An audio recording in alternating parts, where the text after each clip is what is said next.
សួស្តីបងប្អូនបាទថ្ងៃនេះបានមុខម្ហូបបែបធម្មជាតិស្រុកស្រែគឺថាយើងមានម្ហូបផ្កាស្ដៅហើយនឹងនេះស្ដៅបងប្អូនហើយយើងហូបជាមួយនឹងត្រីអាំងតែជាបឋមគឺថាយើងយកផ្កានឹងត្រួយស្ដៅរបស់យើងមកធ្វើអីជ្រលក់ស្រស់បាទស្រស់ទឹកវាចេញសិនបងប្អូនណាបាទដើម្បីយើងយកទៅហូបជាមួយនឹងត្រីអាំងរបស់យើងអានេះយើងប្រកាត់ភ្លើងរួចយើងរងចាំរហូតដល់ភ្លើងយើង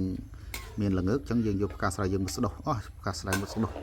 យកផ្កាស្ដៅមកស្រស់បាទរបៀបស្រស់ផ្កាស្ដៅគឺថាយើងមិនស្រស់យូរទេគ្រាន់តែពេលដែលទឹកពុះយើងដាក់វាចូលមកភ្លងហើយបាទយើងលើកយកវាមកតុកទៅគឺជាការស្រេចបាទជាការស្រេចបាច់ស្ដៅមកត្រីនេះគឺយើងបានប្រឡាក់ប្រឡូកជាមួយនឹងអំបិលបាទអំបិលហើយនៅក្នុងត្រីនោះក៏យើងមានដាក់ប្រើទៅជាគេហៅថាស្ដីគេបាទគេហៅថាលតើយហើយជាមួយនឹងគល់អណ្ដែងនិងលឹកអណ្ដែង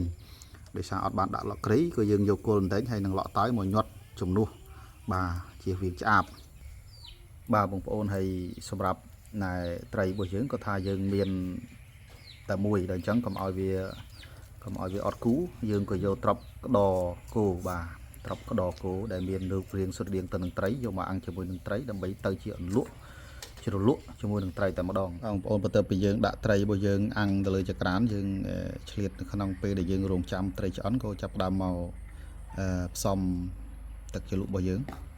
ទឹកជ្រលក់ថ្ងៃនេះគឺទឹកជ្រលក់អំពិលទុំបាទនៅក្នុងមុខម្ហូបទឹកជ្រលក់អំពិលទុំនេះគឺថាมันមានការលំបាកអីពេកទេងាយទេគ្រាន់តែបងប្អូនចាំបាច់នេះត្រូវមានអាគ្រឿងអស់នេះបាទដូចជាអានេះគេហៅស្ដីគេបាទដូចជាខ្ទឹមក្រហមខ្ទឹមសខ្ទឹមក្រហមបាទខ្ទឹមសខ្ទឹមក្រហមនៃម៉ាល់ម្ទេសបាទហើយក៏នៅក្នុងអដែងចាននេះបងប្អូនលឿយជាមួយនឹងទឹកអំពិលដែលយើងត្រាំហើយយើងយកកាកចេញអស់ទៅបាទយកកាកចេញអស់ទៅក៏ដាក់ស្ករបន្តិចណាបងប្អូនស្ករបន្តិចប៊ីចេងបន្តិចអត់ដាក់អំបិលទេអត់ដាក់អំបិលទេដោយសារយើងត្រាំដោយសារអំបិលនេះយើងត្រាំជាមួយទឹកត្រីអញ្ចឹងបន្ទាប់ពីយើងដុសអំបិលអស់ហើយកូរអំបិលកូរស្ករជាមួយនឹងប៊ីចេងរួចក៏នេះបងប្អូនបាទដាក់អានេះចូលតែម្ដងទៅមកឥឡូវដុសដាក់ចូលបណ្ដោយបាទកូរឲ្យរលាយសិនណាបាទបងប្អូនអញ្ចឹងគឺថាមុខម្ហូប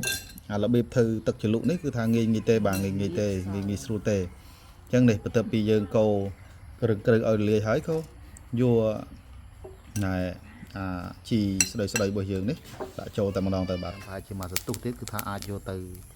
ហូបបានហើយនេះអូនេះខ្លោចអត់ទេវិលវាមើលបន្តិចអត់នេះតាអាយ៉ាប៊ីហើយណែជួយតុបតិចOh my god ទំនងបងប្អូនបាទត្រីអាំងរបស់យើងគឺថាហូបជាមួយនឹងទឹកជ្រលក់អំពិលទុំរបស់យើងគឺថាចិត្តឆ្អិនហើយបងប្អូនចិត្តឆ្អិនហើយដល់ឥឡូវចុងភៅចាប់ដើមលើកត្រីហើយបងប្អូនត្រីឆ្អិនហើយត្រីយើងអាំងឡើងក្រៀមក៏ពិតលើកត្រីដល់ម៉ោងហូបបាយហើយចាណាចាល្អចុងភៅចាល្អអត់ជាតិហ្មង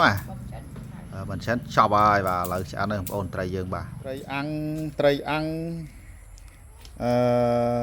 ជ្រលក់ត្រីអាំងជ្រលក់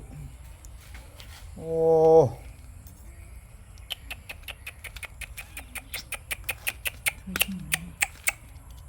យោបងប្អូនហើយទឹកមិត្តនេះហើយសំខាន់នេះស្ដៅហើយនឹងទឹកអំពិលទុំទើសបណ្ដោយបងប្អូនអើយថ្ងៃណាបងប្អូនត្រីស្រែមួយក្បាលត្រប់មួយអានេះ2005ហើយជាមួយនឹងទឹកជ្រលក់មកដាក់មកគៀនតិចមកអាយយយ៉ាងណាយ៉ាងណីទេថ្ងៃនេះបាយខ្ញុំស្រួលអស់ប្រហែលជាហូបចោលបាយអស់បាយថ្ងៃនេះខ្ញុំស្រួលអស់មួយឆ្នាំហើយស្អីចាំតិចទៅលក់មើលខាញ់អត់តែថាឆ្ងាញ់ញ៉ាំបាត់កាមេរ៉ាហូបបាយដល់បាទបងប្អូនអញ្ចឹងមុខម្ហូបយើងណាត្រីអាំងហូបជាមួយនឹងលូកស្ដៅទឹកត្រីអំពិលទុំក៏មានប៉ុណ្ណាអញ្ចឹងសន្មតថាចប់ប៉ុណ្ណាហើយក៏សូមអរគុណដល់ពុកម៉ែបងប្អូនបាទដែលបានតាមដានទស្សនាវីដេអូបាទអរគុណបាយ